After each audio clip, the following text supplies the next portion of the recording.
I'm Dr. David Wilson. I'm a great-nephew of Dr. Edward Wilson, who died on the way back from the South Pole with Captain Scott. During the Terra Nova expedition, he was the chief of the scientific staff.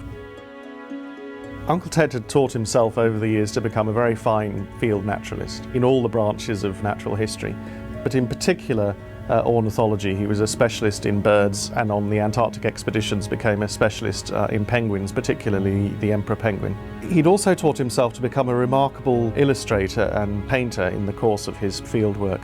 And this was one of the main skills that he brought to both of Scott's Antarctic expeditions.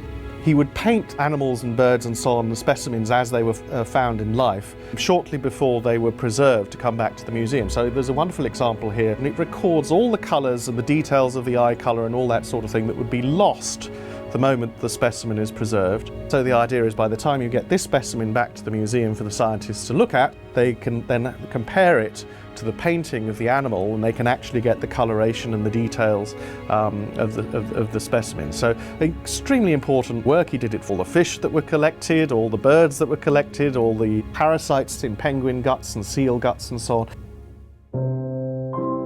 He couldn't paint in the field with his watercolours because they would have frozen, so he sketched what he saw in pencil, and he would take the results back to the hut to paint up later. He would start with a very basic sketch, like these wonderful sketches here of the dolphins and the whales. From the rough pencil sketch he would make a fair pencil sketch, and then from those he would start to work up the watercolours. And it was those that would be reproduced in the scientific reports, which would then go with the specimens and so on. We talk about people having perfect pitch. He seemed to have perfect colour recall. He thought anybody could paint dead specimens. That was the Victorian tradition of art, and you see these wonderful plumage studies of dead birds and so on.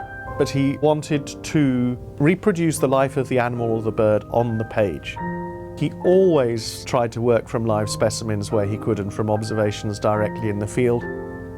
In just a few pencil strokes here, he's captured the movement of a crab-eater seal almost perfectly. He's right at the forefront of modern wildlife painting, that cusp between Victorian tradition and our modern tradition. He helped to start defining modern wildlife painting.